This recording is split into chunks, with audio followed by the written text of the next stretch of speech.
Bonjour peuple de Dieu, nous sommes là encore une fois de plus pour la prédication de ce matin. On va tout petit peu prier. Seigneur, nous bénissons ta parole, toi qui es Dieu, qui nous a permis de voir ces jours. Enseigne-nous et parle-nous. Bénis-nous au travers de cette parole, au nom de Jésus. Amen. Nous sommes cette fois-là dans le livre des Juges, Juges chapitre 6, à partir du verset 12. L'ange de l'Éternel lui apparut et lui dit, « L'Éternel est avec toi, vaillant héros. » Gédéon lui dit, « Ah, mon Seigneur, si l'Éternel est avec nous, pourquoi toutes ces choses nous sont-elles arrivées? Et où sont tous ces prodiges dont nos pères nous racontent, quand ils disent, l'Éternel ne nous a-t-il pas fait monter hors d'Égypte? Maintenant, l'Éternel nous a abandonnés et il nous livre entre les mains des Madians. » L'Éternel se tourna vers lui et dit, « Va avec cette force que tu as et délivre Israël de la main des Madians. N'est-ce pas, c'est moi qui t'envoie? » Gédéon lui dit, « Ah mon Seigneur, avec quoi délivrerai-je plutôt Israël? Voici ma famille est la plus pauvre à Manassé et je suis le plus petit de la maison de mon père. » L'Éternel lui dit, « Mais je serai avec toi et tu battras Madian comme un seul homme. » Amen. Comme vous le savez, bien aimés, nous sommes en train de parler sur il est écrit comme titre. Et ce matin, le Seigneur nous a mis à cœur de parler sur Gédéon. Gédéon est l'un des héros que le Seigneur a utilisé pour délivrer son peuple à son époque. On nous montre Gédéon qui était le plus petit de sa famille. On nous montre Gédéon avec sa famille qui était la plus pauvre à Manassé. Mais cela n'a pas empêché Dieu de se servir de lui. Bien-aimés, laissez-moi déjà vous dire que la souffrance n'empêche pas la présence de Dieu de s'émouvoir dans ta maison. La souffrance ne peut pas empêcher Dieu d'agir. Et d'ailleurs, la souffrance ou la maladie, c'est une invitation à la présence ou à la manifestation de la gloire de Dieu. Si tu souffres, cela ne peut pas effacer la présence de Dieu. Si tu es malade, cela ne peut pas effacer la guérison de Dieu. Or, en outre, si la souffrance ou la maladie n'est pas là, on ne peut pas parler de la guérison. Si la mort n'est pas là, on ne peut pas parler de la résurrection. Il faut qu'il y ait d'abord la mort. Ensuite, on va parler de la guérison, de la résurrection plutôt. Il faut qu'il y ait d'abord la maladie. Après, on va parler de la guérison. Gédéon, qui était un jeune homme qui faisait parfois comme toi. Et Dieu a vu que non, son peuple souffrait. Comme dans chaque famille, Dieu choisit toujours un homme pour délivrer les autres. Dieu choisit toujours quelqu'un par où il va passer pour délivrer les gens. Dieu choisit toujours quelqu'un pour délivrer la nation. Et je peux te dire que déjà, le Seigneur t'a choisi toi pour la délivrance de ta famille. Tu peux être moins âgé, cela n'exclut pas la main de Dieu. Tu peux être illettré, cela n'exclut pas la puissance de Dieu. Car, bien aimé, les hommes peuvent voir ce qui attire par rapport au corps. Les gens peuvent regarder l'apparence, mais Dieu ne voit pas l'apparence. Dieu travaille par rapport à la destinée. Ce sont des choses que Dieu avait destinées pour toi qui finiront par arriver. Gédéon était là.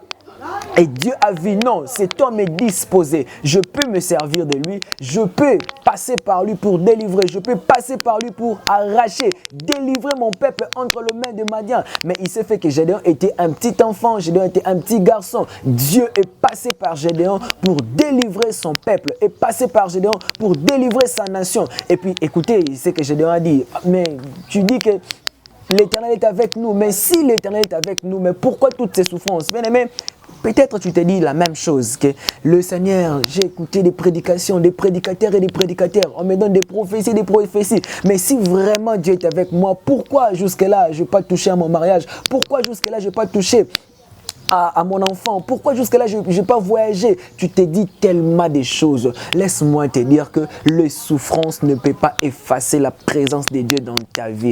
Or, déjà, comme j'avais dit au départ, que les souffrances que tu es en train de traverser sont une invitation à la manifestation de la présence de Dieu. Or, s'il n'y avait pas de problème, bien aimé, on ne peut pas parler des solutions, on ne peut pas parler des guérisons si tu n'es pas malade. Et si tu es Lazare, mon frère, ma sœur, et que tu tombes malade, Jésus ne viendra pas, Dieu ne viendra pas. Pourquoi? Parce qu'il a tellement opéré dans la dimension des guérisons et qu'il veut maintenant monter à la dimension des résurrections. Avant qu'il y ait résurrection, il faut d'abord que la mort soit constatée. Tu as peur, pourquoi? Pourquoi tu as peur? dire à Dieu que non, je suis le plus petit de ma famille la plus pauvre à Manassé. Dieu choisit des choses faibles du monde pour confondre les forts. Il choisit les choses viles du monde pour confondre ce qui existe. C'est de la poussière qu'il relève l'indigent, du fumier il relève les pauvres pour le faire asseoir avec les grands. Dieu ne choisit pas les hommes qualifiés, il qualifie les gens qu'il appelle. Bien-aimé, Dieu t'a choisi toi pour la délivrance de ta famille. Il t'a choisi toi pour la délivrance de cette nation. Mais il ne faut pas avoir peur, car si Dieu t'appelle vaillant, tu es vaillant. Tu n'es pas vaillant parce que tu as combattu. Tu n'es pas vaillant parce que tu es musclé. Parce que les prophètes Samuel voyaient Eliab, il disait que non, c'est vraiment lui, le oint de Dieu, c'est la personne que Dieu a choisie. Dieu ne choisit pas par apparence. Dieu voit dans le cœur et il voit dans la destinée. Tu as été choisi par Dieu pour la délivrance de ta famille. Et la chose qui peut te garantir la victoire, c'est la présence de Dieu. Gédéon dit que je suis le plus petit, ma famille la plus pauvre. Mais avec quoi délivrer Israël? Dieu a dit non. Je serai moi-même avec toi. La chose qui a permis à Moïse de délivrer son peuple en Égypte, c'était la présence de Dieu. Avec un bâton, Moïse a ramené des milliers de personnes, bien aimées, avec l'armée la plus puissante à l'époque. Mais Moïse, qui n'avait même pas une flèche, qui n'avait même pas de grenades, il a pu renverser la plus puissante armée au monde à l'époque avec un bâton. Bien aimé, avec Dieu, tu peux renverser les forteresses. Avec Dieu, tu peux renverser les hôtels. Avec Dieu, tu peux vaincre le puissant des ténèbres. Avec Dieu, tu peux renverser tout ce dont le diable avait prévu dans ta famille, dans ta vie. Avant même que tu naisses, il y a des choses qui ont été faites. Mais laisse-moi te dire que le monde des ténèbres n'est pas le seul. Il y a aussi le monde de Dieu. On appelle le ciel. Dieu a prévu pour toi avant que tu naisses des choses terrible. Le diable ne te combat pas en vain. Il te combat parce qu'il sait que si tu te laisses libre, tu vas aller loin. Mais même s'il te combat, moi je dis que tu vas aller loin. Tu vas réussir. Tu vas vivre les choses que Dieu a prévues pour toi. Mais il faut avoir la force et le courage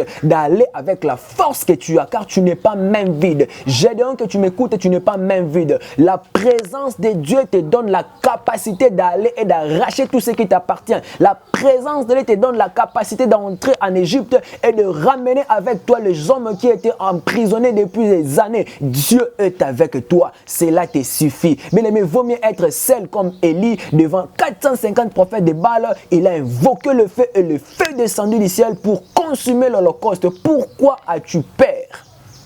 Pourquoi as-tu peur? Mais la peur paraît comme une insulte à la présence de Dieu. Lorsque Dieu te dit ne crains pas, quand tu crains, bien aimé, tu es en train d'insulter Dieu. Car sa présence est là, n'est-ce pas? Il a dit que voici je serai avec vous et c'est là tous les jours de vos vies.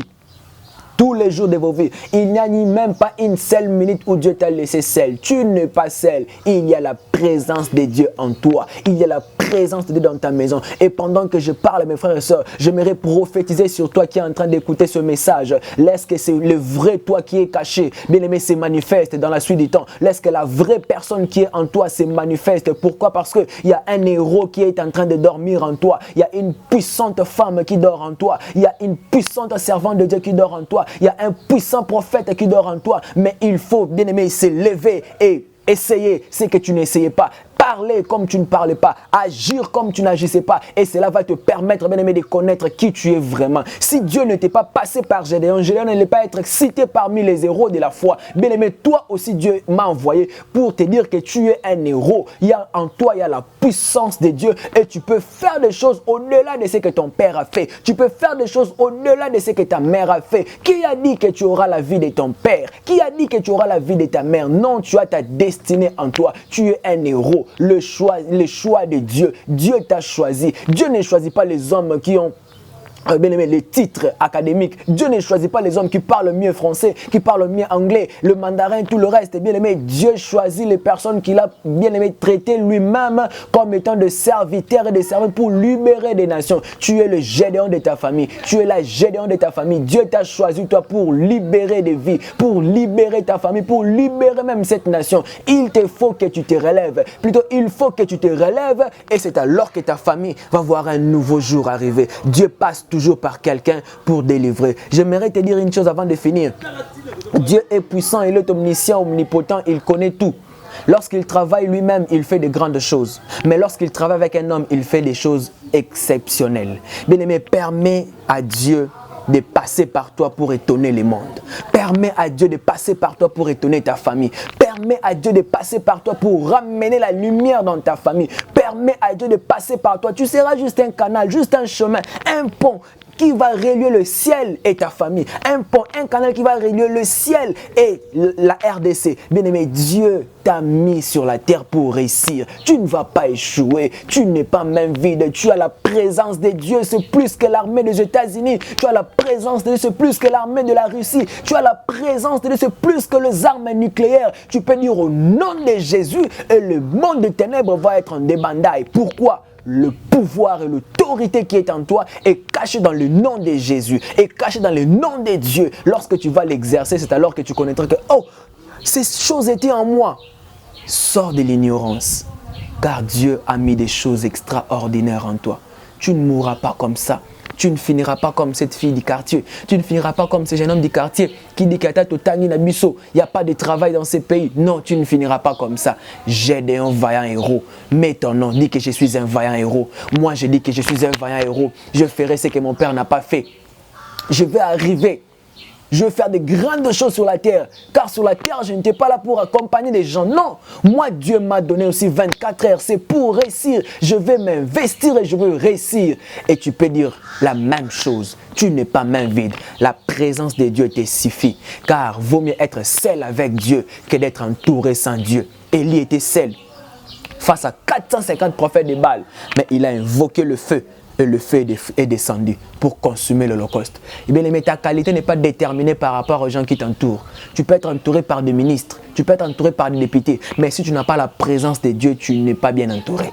Il faut avoir la présence de Dieu. Et si tu as la présence de Dieu en toi, tu as tous les ciels avec toi. Et si tu as tous les ciels, tu as la réussite, tu as la totalité pour réussir. Tu as, bien aimé, je peux dire 100% de pourcentage, plutôt pour 100% de chances pour réussir.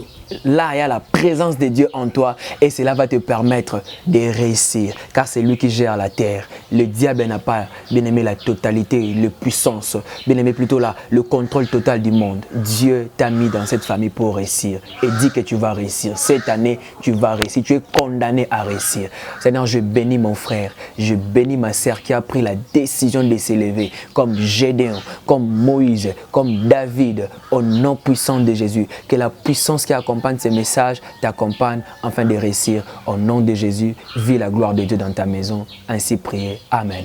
Que Dieu vous bénisse abondamment.